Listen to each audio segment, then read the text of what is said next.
Before science became a profession, before gravity had a name, there was only one question: why?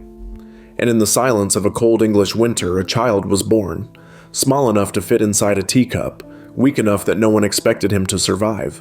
But inside that fragile body burned a fire that would one day move the heavens. His name was Isaac Newton. He was not born great, he was abandoned, forgotten, mocked. But he listened to the ticking of time, the turning of gears, the whisper of falling apples. And from those whispers he built a language that would explain the cosmos. Welcome to a place where history speaks, where the minds that shaped our world tell their own stories. This is the Diary of Greatness, and tonight you'll hear the voice of Newton.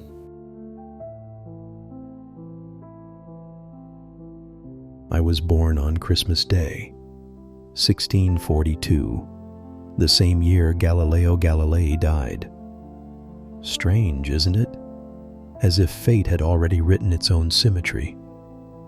They say I was so small, I could fit inside a cup, born 3 months early, fragile, weak.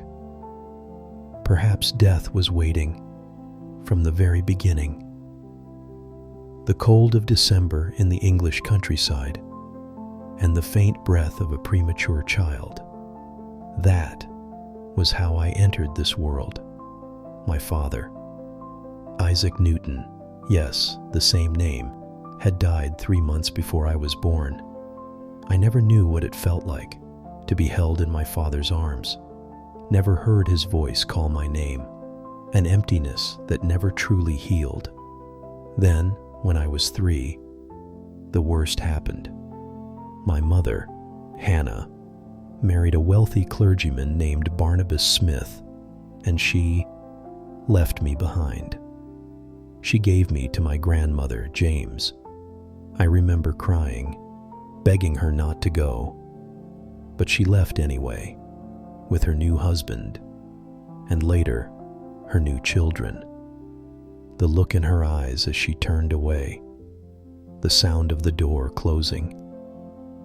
That was the moment I learned what it meant to be abandoned. Grandmother James was kind, but I knew I was a burden, a fatherless child, left by his mother. At night, I would stare at the ceiling and wonder, why was I born? Why wasn't I loved like other children? The questions stayed. Every night, they dug deeper. Maybe. That's when I learned what loneliness truly is. It's not just being alone. It's the feeling that you belong nowhere, that no one truly needs you.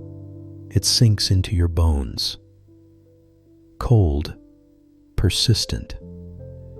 I grew up in Woolsthorpe, a small, forgotten village in Lincolnshire.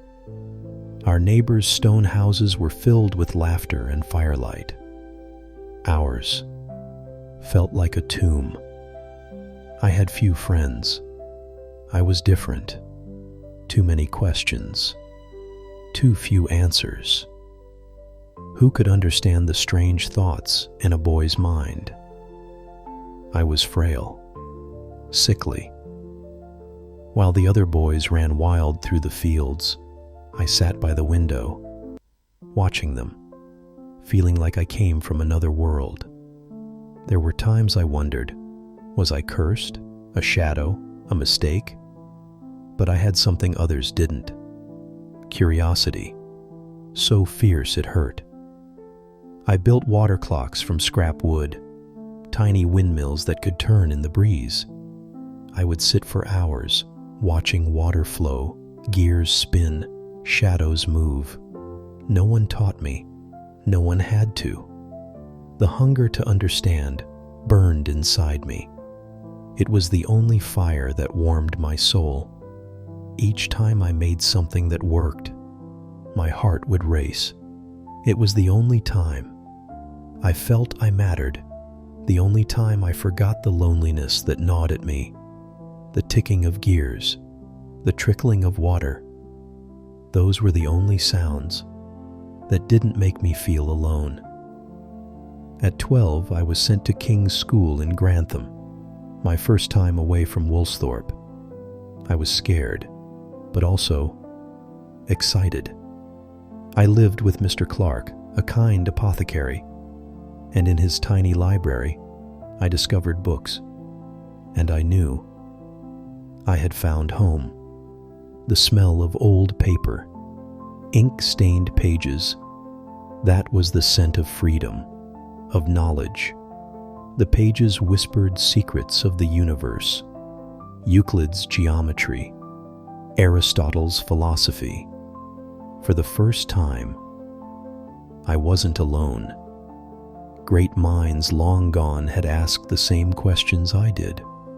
They became my silent companions, never speaking, never smiling, but always with me. My classmates mocked me. They called me names. That strange boy, the fatherless runt. Their words cut deep. I remember going home once and crying in silence. But then I realized their voices were fleeting. The knowledge in my mind was treasure, a treasure no one could steal, a treasure that belonged only to me. I remember the first night I proved the Pythagorean theorem by myself. I couldn't sleep. My mind was on fire. I drew triangles on the wall, measured angles, calculated lengths. And when it all made sense, I felt like I had touched the sky. The room lit up in my mind, and I knew I had found my purpose.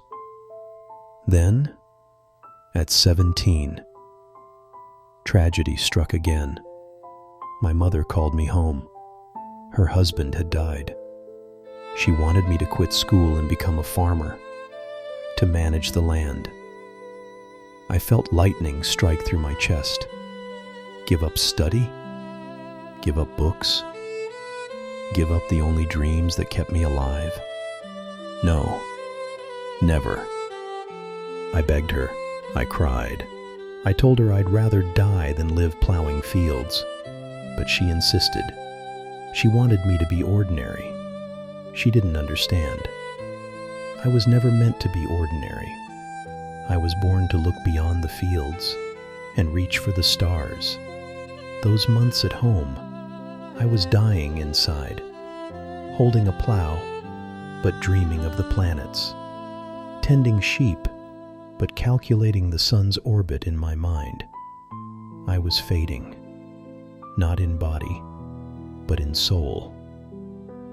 Every day was a slow unraveling. Then, a miracle. Headmaster Henry Stokes came to visit my mother.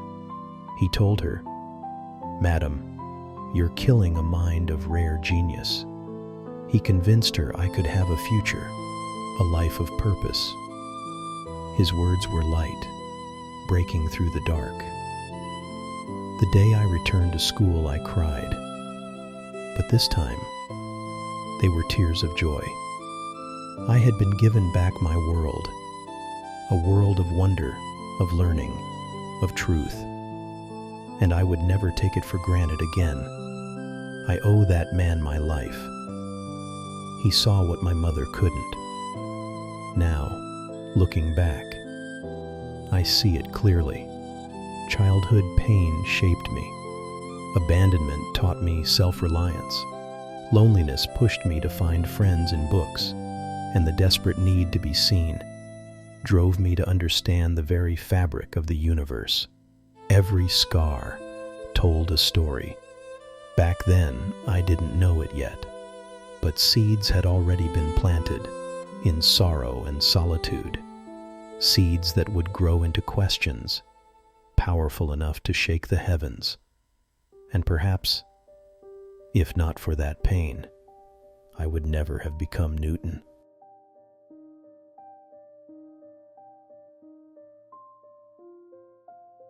In 1661, I arrived at Trinity College, Cambridge, a boy from the remote village of Woolsthorpe, carrying the wounds of a broken childhood, stepped into the world of scholars, a place where the greatest ideas of Europe were being nurtured. The air there was heavy with intellect, overwhelming, but strangely thrilling. I still remember my first day in the lecture hall, the curious, sometimes condescending stares toward the son of a widowed farmer. I couldn't understand a single word of the lessons. Aristotle's logic, Euclid's theorems, Ptolemy's astronomy. It all felt like a maze with no entrance. Strange, distant, and yet irresistibly magnetic. But instead of fear, I felt excitement. For the first time in my life, I wasn't alone in my questions. This was a place where I might find the missing pieces to the universe I carried inside. I wasn't wealthy, like many students there. I worked as a sizer, a servant scholar, cleaning chalkboards, carrying books, sweeping professors' rooms. Sometimes, I felt ashamed. My clothes were worn, old, while others dressed finely, bought books freely. I had to borrow or hand copy every page. Each letter I wrote, soaked with effort and hunger for knowledge. But in time, I realized none of that mattered. What mattered was that I was here, among books, among ideas, among the unanswered questions of the universe. At night, I rarely slept. While the dormitory slept, I lit candles, read in silence. I wrote notes on bedposts, walls, scraps of paper. I studied everything. Descartes' mathematics, Kepler's astronomy, optics, alchemy, even theology. Knowledge pulled me like a magnet, not because anyone told me to, but because something inside me was waking, a fire for understanding, a fire that burned stronger than any shame, any fatigue or loneliness. Then, in 1665, disaster struck. The Great Plague swept through London, reaching even Cambridge. Thousands died each day. The city was overwhelmed with fear and death. Cambridge shut its gates. I had no choice but to return to Woolsthorpe, back to the house where my mother once left me, back to the silence, to the ache I thought I had left behind. At the time, I didn't know. No one knew that this period of isolation would become one of the greatest years in the history of science. Later, they would call it Annus Mirabilis, the miraculous year. In that stillness, with no lectures, no classmates, no deadlines, only me and the vastness of the universe. And in that quiet, I began to see what no one had seen before. I still remember an afternoon in autumn 1666, sitting under the apple tree in our garden, the one my grandfather planted. I watched a red apple fall gently to the ground, like thousands of apples before it. No, it didn't hit my head. That part is legend. But in that moment, a question struck me. Why did it fall straight down? Why not sideways or upward? Was there an invisible force pulling it down? And if so, was the moon also being pulled by that same force? Was the entire universe obeying a single law? That question haunted me. I began scribbling formulas, testing on old paper. I sketched planetary orbits, measured the moon's shadow, Imagined Earth floating in the void. No computers, no modern telescopes, only paper, ink, and a mind that refused to accept "I don't know." And then it clicked.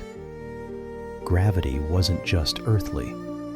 It governed everything, from a falling apple to the motion of the planets to the rising tides of the sea, all following one simple, elegant equation: F equals G x m1 x m2 r2. This formula was the key that unlocked the language of the cosmos. But to truly describe that motion, I needed a new language. Classical mathematics wasn't enough. I needed something dynamic, something alive. So I invented it, a whole new system. Later, they would call it calculus, a language for the universe, to describe its change, its curves, its rhythm, to see what the eye cannot. Years later, they would argue, was it Newton or Leibniz? Who invented it first? But in those quiet moments, I wasn't chasing credit. I was chasing understanding. My ego meant nothing beside the hunger to know. That same year, I turned my attention to light. What is light, really? Is it pure? Is it simple? I took a small prism, held it to the sunlight streaming through a curtain, and then it happened. The white light split into 7 brilliant colors: red, orange, yellow, green, blue, indigo, violet. The room came alive with rainbows, and I realized white light isn't one color. It's a composition of many, each with its own refraction, its own hidden path. Light had a structure, a secret, a story no one had heard before. I wrote everything down, as fast as I could, as if the truth might escape me if I didn't hold it fast. Pages and pages. Latin, English, symbols only I understood. No professors to ask, no classmates to discuss, no applause, no praise, only me and the stars. And in that silence, I heard something, the whisper of truth, clearer than any voice I'd ever known. Later, when I became famous, people called it Newton's miracle. They weren't wrong, but they didn't understand. The miracle didn't fall from the sky. It wasn't born from talent alone. It came from loneliness, from obsession, from sleepless nights, from questions that refused to let go, and from a mind that could not settle for "I don't know."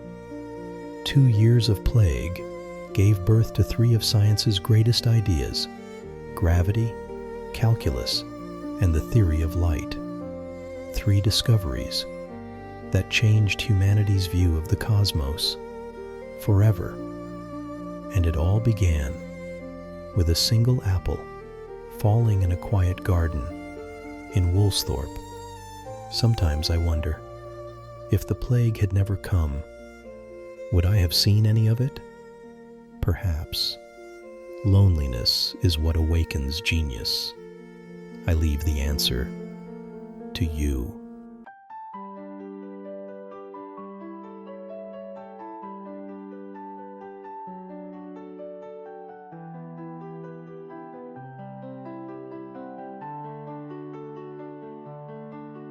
And so, from the quiet garden of Woolsthorpe, where gravity first whispered its secrets, I returned to Cambridge. A different man, no longer a curious student, but a mind holding the weight of the universe. What came next was not silence. but the storm of recognition and the shadows it cast. In 1667, after 2 years of isolation, I returned to Cambridge. I walked the same cobbled paths, but I was no longer the poor student from Woolsthorpe. Inside my mind were 3 discoveries that could shake the world: gravity, calculus, the secret of light. But I did not rush to speak. I wasn't a man of noise or pride. I knew unfinished knowledge is dangerous, so I studied on in silence, refining every formula, testing each idea, measuring again and again. I understood one error could destroy a lifetime of truth, and I would not allow it. To prove my theory of light, I built something new, something never seen before: a reflecting telescope. Instead of lenses that bent colors, I used curved mirrors. I polished the metal with my own hands, filed each piece, sliced my fingers, burned my skin. But I kept building, as if possessed. The result: a telescope the size of my forearm, but clearer than anything that had come before. I sent it to the Royal Society in London, not for fame, but because I believed the world deserved to see the universe more clearly. Their reaction was overwhelming. They marveled at it, tested it, compared it, and admitted nothing could match it. They asked to meet me, to hear me speak, to join them as a fellow of the Royal Society. But I refused many times. "I'm just a professor," I told them. "I dislike crowds. I don't speak well in public. I prefer silence." But they insisted. And then came the shadow. His name was Robert Hooke. He was brilliant, a pioneer in biology, architecture, physics. I admired him once, but he was proud and jealous. He stood at a meeting and claimed, "I thought of gravity before Newton." He demanded my formulas, my proofs, every line of calculation. His tone, accusatory, as if I had stolen from him. But he had no proof, no math, just ideas. I had the system, I had the equations, I had the science. Yet his words wounded me, not because I feared losing fame, but because truth itself was being dragged into a petty war. I had spent my youth seeking the language of the stars, and now that language was being used to fight for credit. So I withdrew. No publications, no debates, no meetings. If the world wanted a war over glory, let them fight it without me.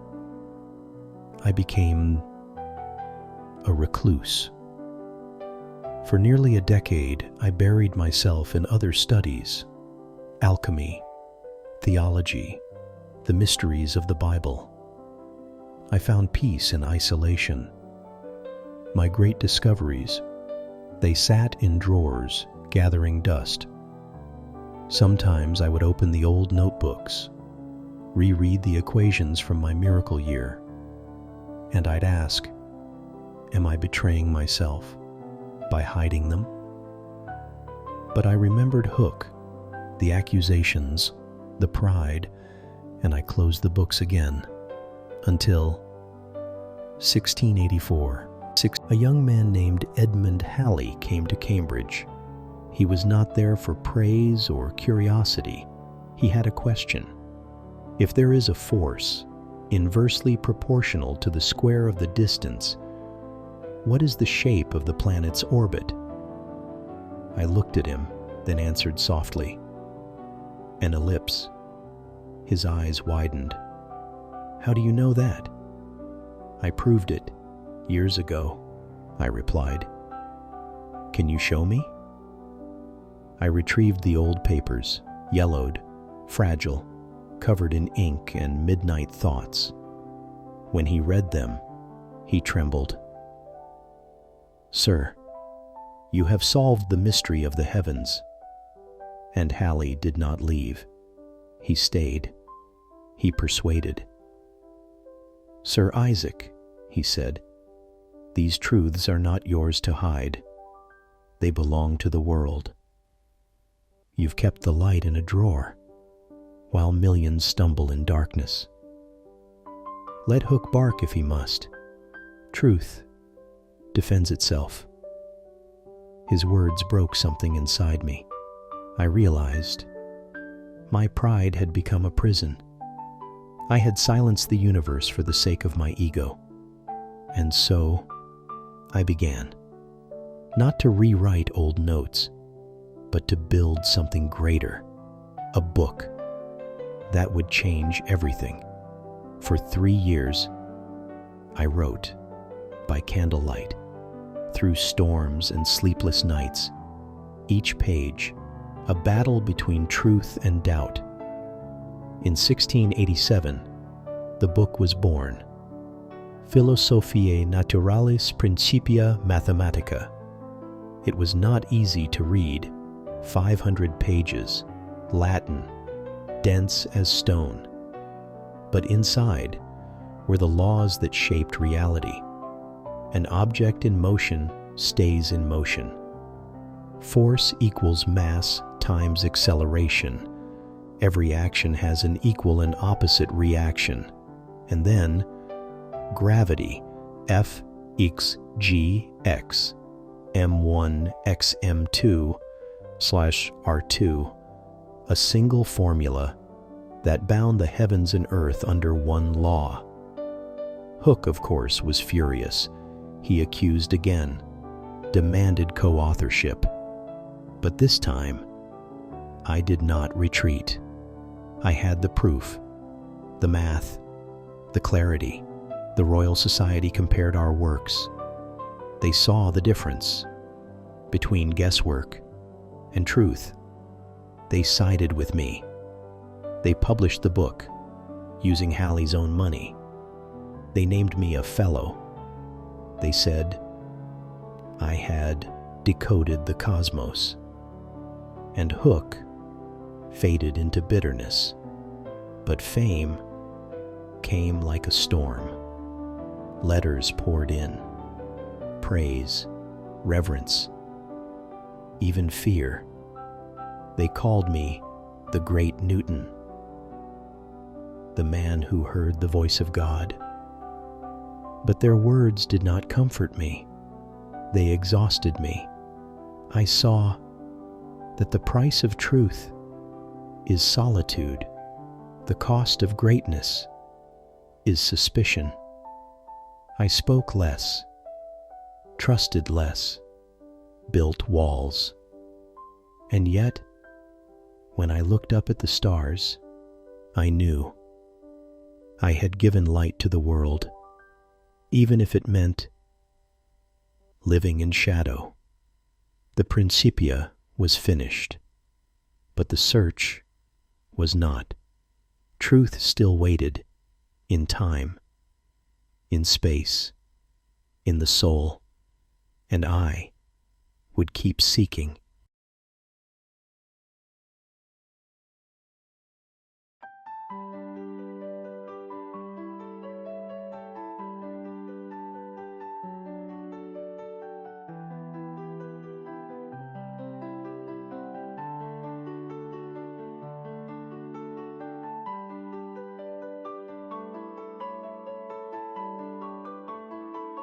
In 1696, I left Cambridge.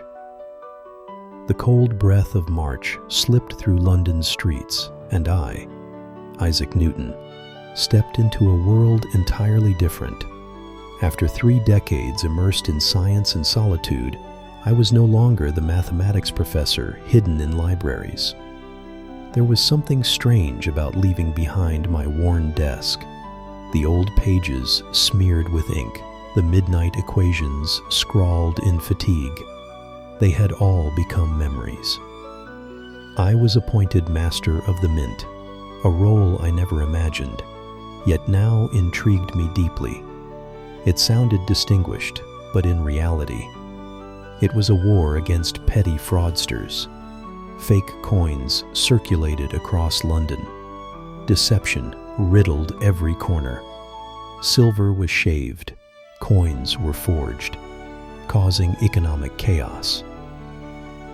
And I, with a scientist's mind, became an investigator, a detective hunting down criminals. I did more than sign papers. I investigated. I disguised myself, entered rowdy taverns posing as a merchant to gather clues. Some nights, I crouched in dark corners, observing counterfeiters exchanging secrets. My heart raced, not from fear, but from curiosity. For the first time, I applied the scientific method to real life. Analyzing evidence, finding patterns, unmasking the deceivers, just like solving a grand theorem. I prosecuted dozens of counterfeiters. Some were hanged. I reformed the entire minting system, replacing old coins with milled-edge designs to prevent clipping. And gradually, I realized I was not just a seeker of cosmic truth. I was also a guardian of truth in society. That, I discovered, was a new version of myself. In 1703, a letter arrived. The Royal Society of London had elected me its president. I held that letter with trembling hands, not from weakness, but from emotion. The man once labeled odd, unapproachable, the one who shut himself away to preserve his intellect, had now been entrusted to lead the scientific world of Great Britain, and I was re-elected continuously for the next 24 years, until my death. No one dared challenge me. No one spoke against me. I became the scientific center of Europe. From Paris to Berlin, from Vienna to Amsterdam, Isaac Newton was known. Letters flooded in from afar.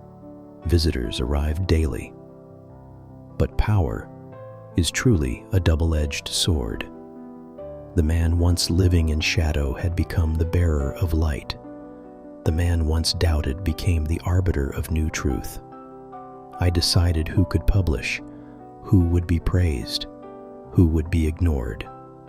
And I never forgot, never forgave those who hurt me. Robert Hooke, the man who argued with me over gravity, remained unforgiven. After Hooke's death in 1703, I refused to print any portrait of him at the Royal Society. Every trace of Hooke was erased. I let my pride and dignity speak. I had become what I once feared most, the gatekeeper of knowledge. A powerful man who could determine immortality or obscurity of other minds.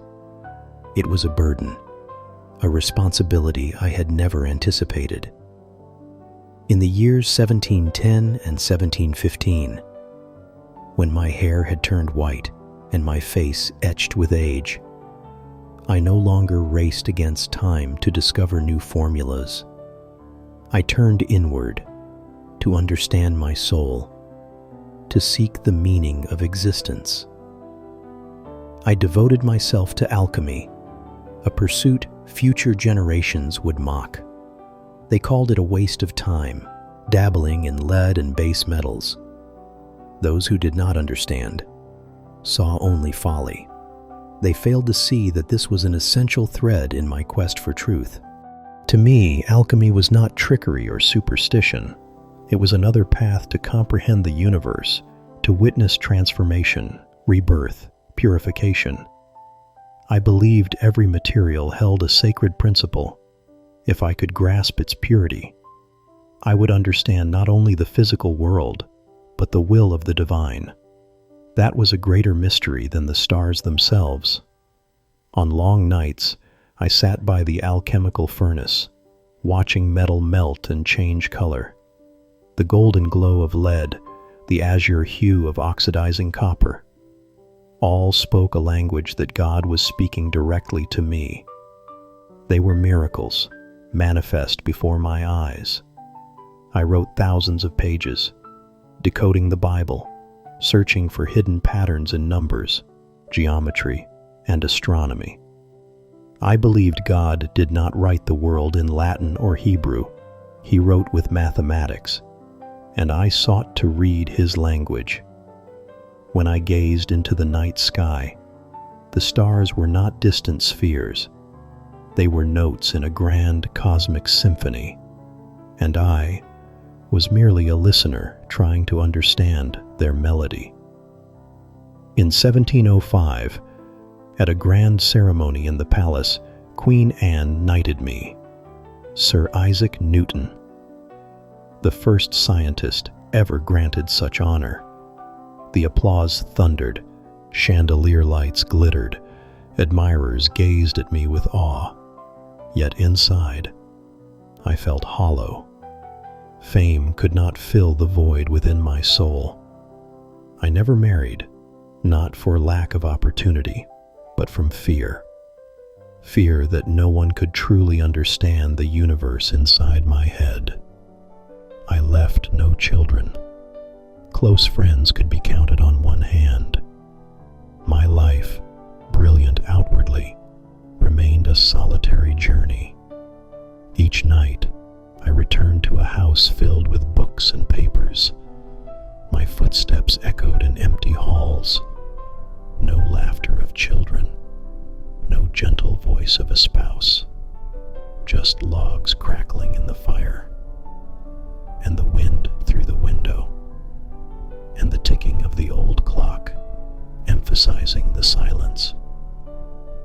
My hands trembled as age took hold. My eyesight blurred.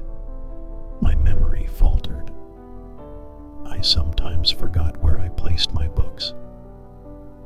But I continued to write, to calculate, to reflect on God and the universe, even until my final moments, because I knew when I ceased to seek, I truly would die. In March of 1727, as my body weakened day by day, my final visitors came. One asked me, "Have you come to understand the world fully?" I paused, gazed out the window where afternoon sunlight filtered through leaves. Then I smiled, a childlike, knowing smile. No, I am but a child playing on the shore of a vast ocean. Sometimes I find a smoother pebble or a more beautiful shell, but the great ocean of truth remains untouched, vast, mysterious. Brief pause. And that is the truth of my life, of all our lives. The universe is an eternal mystery. We are seekers with restless hearts and trembling hands. And sometimes, a question holds more value than an answer. Soft, final tone. So, never stop wondering. Never stop exploring. Never stop looking at the sky and asking, why? Because in that moment, you touch the most sacred part of being human.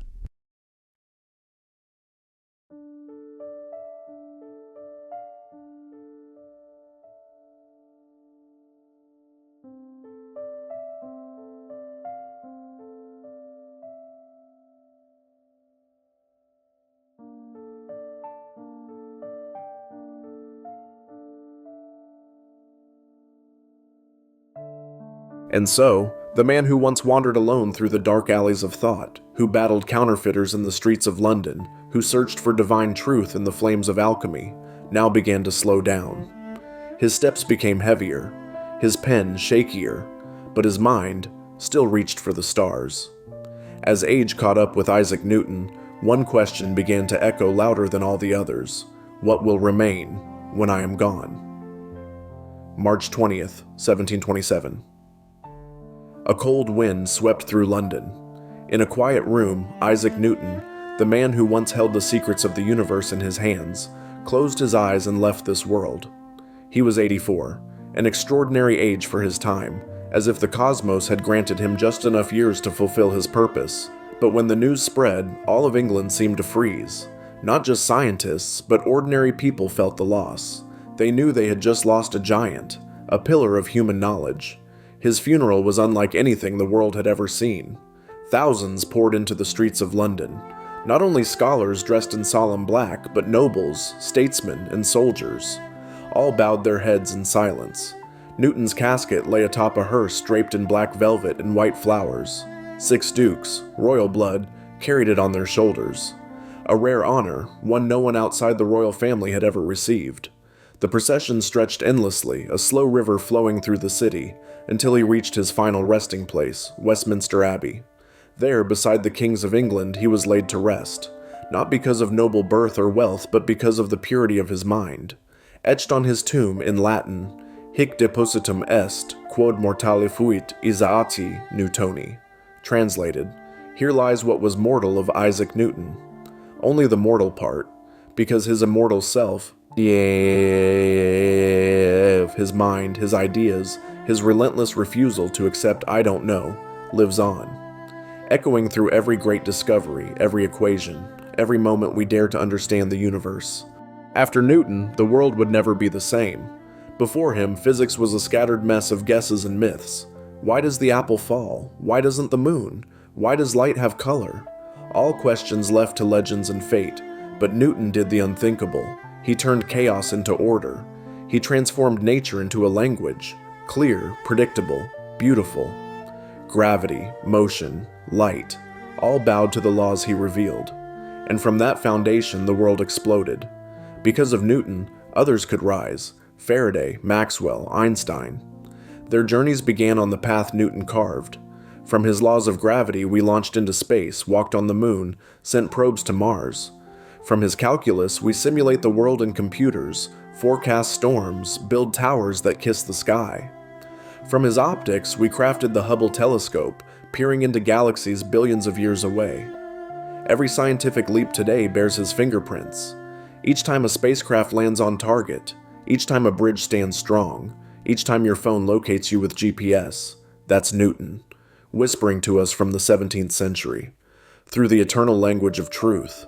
300 years later, his name still stands, on university walls from Harvard to Cambridge, on spacecraft launched into the deep unknown, on the world's most prestigious science awards, in a child's bedroom in Vietnam, a poster of Newton beneath a tree. In a Tokyo lecture hall, a professor whispers his name with reverence. In a Silicon Valley lab, programmers use his calculus to build AI.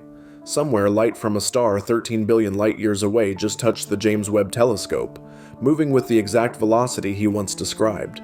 Each time GPS tells you where you are, each time a plane lifts into the air, each time the space station glides across the night sky, that's him, still here.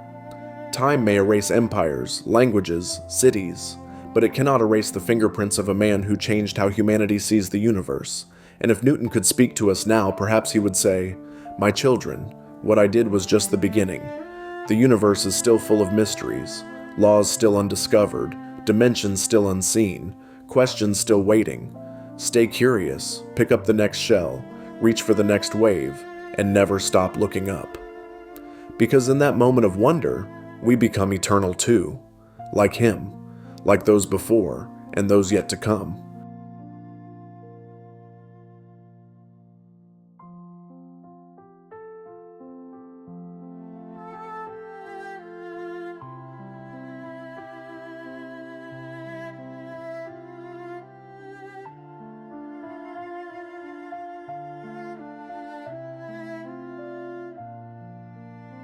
Newton is gone, but his legacy has never left us. In every law of nature, in the eyes of every child gazing up at the stars, he is still there, silent, eternal. And if there were one final thing he wished to tell us, it might be the message of a man who once touched truth, who once heard the whisper of the universe, a letter from a giant to our generation. Let us listen. My dear child, if you're reading these words, it means you've asked a question. And that, my child, is the sign of a rare soul. Because in this world, the most precious thing is not the answer, but the courage to ask, why? You know, I too was once a frail, lonely boy in Woolsthorpe. I grew up among laughter I couldn't join, in fields I couldn't find meaning in. But in that loneliness, I found my dearest friends, books, and stars. They never left me. They never mocked my foolish questions. I spent hours under the apple tree, not waiting for a miracle to fall on my head, but wondering why the apple fell at all. A simple question, ignored by grown men, but one that led me to gravity itself. Do you remember the nights I lit candles in my cold room at Cambridge? I had no money, no friends, but I had something more precious than gold, a burning hunger to understand. I scratched numbers, I drew shapes, I challenged every thought I had. Those were the nights I felt most alive, when my mind was on fire with new ideas about light and about calculus, a language I had to invent just to speak to the universe. There were moments I almost gave up, when critics laughed, when envy surrounded me, when my work was twisted into tools for fame and conflict. I buried it. I turned away from science. My ego clouded my duty to truth. But then, a young man named Hallie came. He didn't care about fame or power. He cared only about truth. He told me, "You have no right to keep light for yourself. It belongs to humanity." And so I rewrote the Principia, not for glory, but because I understood knowledge must be shared. Child, the pursuit of truth is a lonely journey. You will feel alone in crowds. You will be doubted. You will be mocked. You will want to stop. But remember, truth is often found in the darkest places, by those brave enough to walk alone. Don't fear failure. Every mistake is a lesson. Every closed door leads to another. Be persistent, trust your intuition, and never lose that spark of curiosity. It is the light that will guide you. I don't need you to become the next Newton. I only need you to become yourself, but the version that never stops asking why. A world where every person dares to be curious, dares to wonder, dares to seek, is a world that darkness cannot swallow. Because knowledge is the brightest light. And when you look up at the stars, those glimmering truths above, I am looking back at you from a place far, far away. I am there, in every law I left behind, in every question you dare to ask, in every time you trust your mind over your fear. Isaac Newton, a man, a myth, a never-ending spark of inspiration. That is my true legacy, the fire of curiosity in every child's eyes looking up at the sky. If this story moved you, hit follow, because there are more forgotten legends waiting to speak.